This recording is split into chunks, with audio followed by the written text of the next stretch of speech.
అందరికీ నమస్తే అండి. రాష్ట్రం మొత్తం మీద 173 నియోజకవర్గాల్లో వైఎస్ఆర్ కాంగ్రెస్ పార్టీ పరిస్థితి ఒకలా ఉంటే, ఒక్క 2 నియోజకవర్గాల్లో మాత్రం వైసీపీ పరిస్థితి మరోలా ఉంది. సో చాలా చోట్ల వైసీపీ బలంగా ఉండి, బలమైన నాయకత్వం ఉండి, బాగానే సాఫీగా సాగుతుంది. కొన్ని చోట్ల వైసీపీకి బలమైన నాయకత్వం ఉన్న క్యాడర్ సరిగ్గా ఉండట్లా, పొలిటికల్ స్ట్రక్చర్ బాగోట్లా. కొన్ని చోట్ల బలమైన కార్యకర్తలు ఉన్న నాయకులు సరిగ్గా ఉండట్లా, అసలు స్థిరమైన నాయకత్వం ఉండట్లా. సో అటువంటి ఒక 2 నియోజకవర్గాలు నేను ఈ వీడియోలో చెప్తా. సో ఆ 2 నియోజకవర్గాలు ఏవి అండ్ కారణం ఏమిటి, దీని మీద జగన్మోహన్ రెడ్డి గారు ఎందుకు స్పెషల్ ఫోకస్ పెడుతున్నారు, గత 10 సంవత్సరాలుగా ఆ నియోజకవర్గాల్లో పార్టీకి బలమైన నాయకత్వం ఎందుకు దొరకడం లేదు, సమస్య ఏంటి అనేది ఈ వీడియోలో నేను డిస్కస్ చేస్తాను. కంటెంట్ చివరి వరకు చూడండి, నచ్చితే మాత్రం లైక్ చేయండి, షేర్ చేయండి. ఆ 2 నియోజకవర్గాల్లో ఫస్ట్ది అద్దంకి. సో అద్దంకి గురించి ఇప్పుడు ఎందుకు చెప్తున్నామంటే, అక్కడ వైసీపీ ఓడిపోయి 2 ఏళ్ళు అయింది.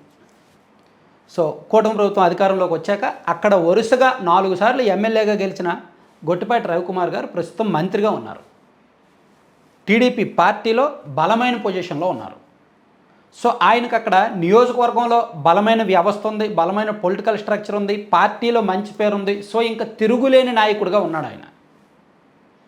సాధారణంగానే మంత్రి అయిన తర్వాత, సాధారణ ఎమ్మెల్యేలుగా ఉన్నప్పుడు ప్రజాభిమానము, కార్యకర్తలతో రిలేషన్స్ వేరు, మంత్రి అయిన తర్వాత వేరు. సో గొట్టిపాటి రవికుమార్ గారికి ప్రస్తుతానికి అదే పొజిషన్ ఉంది.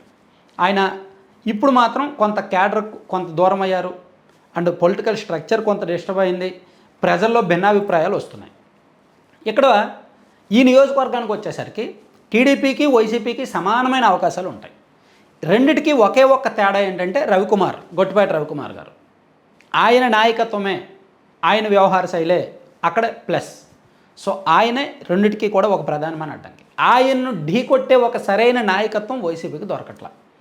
పాపం 2019 నుంచి 2024 మధ్య జగన్మోహన్ రెడ్డి గారు పదే అద్దంకి మనం గెలవాలి, రవిని ఖచ్చితంగా ఓడించాలి అని పదే చెప్పేవాళ్ళు. అంతకుముందు 19కి ముందు కూడా పదే ఈయన పార్టీ మారాడు, పార్టీకి ద్రోహం చేసి వెళ్ళాడు, సో ఖచ్చితంగా ఓడించాలని ఫోకస్ పెట్టేవాళ్ళు. కానీ పార్టీ మారిన 2014 నుంచి 19 వరకు పార్టీ మారిన 23 మంది ఎమ్మెల్యేల్లో గెలిచిన ఒకే ఒక్క ఎమ్మెల్యే రవి గారు. ఆ తర్వాత కూడా గెలుస్తూ వస్తున్నారనమాట. సో ఇప్పటికీ అంటే జగన్మోహన్ రెడ్డి గారు 10 సంవత్సరాల కిందటే ఫోకస్ పెట్టినప్పటికీ ఇప్పటికీ కూడా ఈ నియోజకవర్గంలో వైసీపీకి బలమైన స్థిరమైన నాయకత్వం దొరకడం లేదు. దానికి కారణం పార్టీ చేతగాంతనం, నిజంగా వైసీపీ చేతగాంతనం. ఎంతమంది లీడర్స్ని మారుస్తారు? పోనీ మారుస్తున్న వాళ్ళని ఏమైనా అవకాశం ఇస్తున్నారా? ఇవ్వట్లా. మళ్ళీ కొత్త వాళ్ళని తీసుకొస్తున్నారు. సో ఎన్నికల టైంలో ఏదో ఒక చేసి పాడు చేసుకుంటున్నారు. ఇక్కడ టీడీపీకి వైసీపీకి సమాన అవకాశాలు ఉంటాయి. 2 పార్టీలకు కొన్ని ప్రాంతాలు అంటే 2 పార్టీలకు బలమైన కార్యకర్తల బలం బాగానే ఉంటుంది, బూత్ లెవెల్లో కూడా స్ట్రక్చర్ బాగానే ఉంటుంది. కానీ నాయకత్వమే తేడా అనమాట. 2024 ఎన్నికలకు ముందు హనుమిరెడ్డి అని తీసుకొచ్చారు. ఆయన ఎవరో ఎవరికి తెలియదు.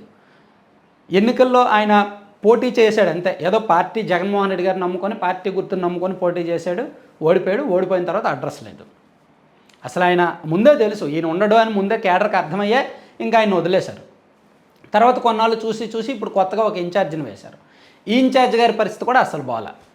ఆ హావభావాలు బాగాలేవంట, మాట తీరు బాగాలేదంట, కేడర్తో కనెక్షన్ బాగాలేదంట, ప్రజల్లో మమేకం అవ్వలేకపోతున్నారు. సో ఆ నియోజకవర్గానికి, ఆ పొలిటికల్ స్ట్రక్చర్, రాజకీయ పరిస్థితి ఉన్న నియోజకవర్గానికి ఈయన కరెక్ట్ కాదు అని క్యాడరే కంప్లైంట్ చేస్తున్నారు పదే పార్టీ పెద్దలకి. సో దాంతో రవికుమార్ లాంటి ఒక బలమైన రాజకీయ శిఖరాన్ని ఢీకొట్టాలంటే ఇటువంటి నాయకత్వం పనికిరాదు, అద్దంకిలో వీళ్ళు పనికిరారు అని క్యాడర్ తిరస్కరిస్తున్నారు. అసలు కనీసం క్యాడర్కి నచ్చితే ఆ తర్వాత జనంలోకి వెళ్ళొచ్చు. సో ఇప్పుడు అశోక్ కుమార్ని క్యాడర్ కూడా తిరస్కరించే పరిస్థితి, అది అక్కడ పరిస్థితి ఉంది. అంటే మళ్ళీ వచ్చే ఎన్నికల్లో మారుస్తారేమో. నిజానికి ఇక్కడ ఈయన నిజంగా రవికుమార్ని ఢీకొట్టాలి అంటే ఈయన జగన్మోహన్ రెడ్డి గారు బాబాయ్ వైవి సుబ్బారెడ్డి గారు ఉన్నారు.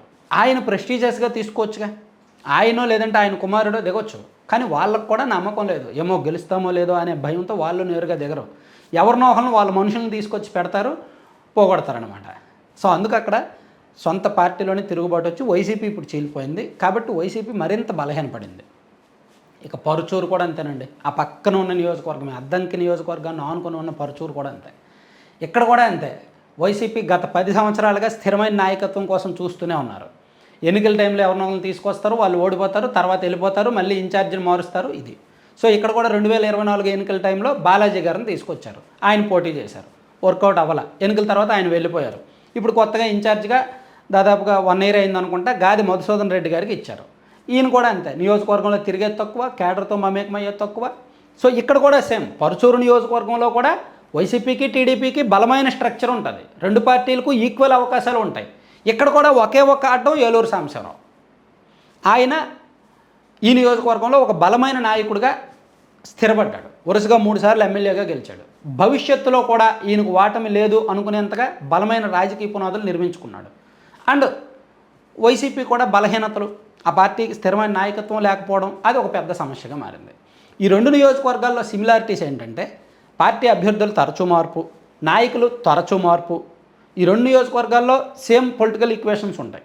కమ్యూనిటీ 2 చోట్ల కూడా కమ్మ సామాజిక వర్గం కమ్యూనిటీ ఎక్కువ, అండ్ 2 చోట్ల కూడా నెక్స్ట్ ఎస్సీ సామాజిక వర్గాలు ఎక్కువ, అండ్ పక్కపక్కన ఉంటాయి. రాజకీయ పెత్తనమంతా కమ్మ సామాజిక వర్గం చేతిలో ఉంటుంది. కానీ కమ్మ సామాజిక వర్గం అయినప్పటికీ వైసీపీ మీద కూడా అభిమానం ఉన్నవాళ్ళు, వైసీపీలో బలమైన నాయకులు ఈ 2 నియోజకవర్గాల్లో ఉన్నారు. కానీ వారిని కాపాడుకొని, వారితో కమ్యూనికేట్ చేసుకొని, వారు నిర్మించిన పొలిటికల్ స్ట్రక్చర్లో నియోజకవర్గాన్ని శాసించే స్థాయి నాయకత్వం జగన్మోహన్ రెడ్డి గారు తయారు చేసుకోలేకపోతున్నారు. సో అది ఈ పార్టీకి ఈ 2 నియోజకవర్గాల్లో గడ్డుకాలని తీసుకొచ్చింది. సో వీళ్ళిద్దరినీ కూడా సమీప భవిష్యత్తు, అంటే వచ్చే ఎన్నికల్లో కూడా వీళ్ళిద్దరు ఇంకా ఓడిపోరు. అద్దంకిలో రవికుమార్ గారు ఖచ్చితంగా వచ్చే ఎన్నికల్లో గెలుస్తారు, పరుచూరులో సాంబశివరావు గారు ఖచ్చితంగా వచ్చే ఎన్నికల్లో గెలుస్తారు అనే పరిస్థితి, ఆ టాక్ ఎందుకు వచ్చిందంటే ఇప్పటి నుంచే, ఇంకా టైం ఉంది వైసీపీకి, మించిపోలా. కానీ ఆ కెపాసిటీ లేని నాయకత్వాన్ని తీసుకొచ్చి అక్కడ మీరే ఇన్ఛార్జీలు అని చెప్పడం, సో వాళ్ళు సరిగ్గా హ్యాండిల్ చేయలేకపోవడం, సో దానివలన ఉన్న నాయకత్వం కూడా మరింత బలహీనపడడం, మరింత అనాసక్తిగా ఉండడం, దాంతో వైసీపీ స్ట్రక్చర్ కొలాప్స్ అయిపోతుంది. సో రేపు పొద్దున్న లోకల్ బాడీస్లో కూడా వైసీపీకి కష్టం. ఇక్కడ ఏదో స్థానిక నాయకులు పట్టుదల మీద, పౌరుషం మీద, లేదా జగన్మోహన్ రెడ్డి గారి అభిమానం మీద బలంగా ఉంటే ఉండాలి తప్ప, నియోజకవర్గాల స్థాయిలో అయితే మాత్రం ఎవరు ఇక్కడ హ్యాండిల్ చేయడానికి సిద్ధంగా లేరు. సో ఇటువంటి పరిస్థితులు వేరే చోట కూడా అక్కడక్కడ ఉన్నాయి. వైసీపీకి బలమైన స్థిరమైన నాయకత్వం లేని నియోజకవర్గాలు ఉన్నాయి. కానీ ఈ 2 మాత్రం సిమిలారిటీగా ఖచ్చితంగా గుర్తొచ్చేవి.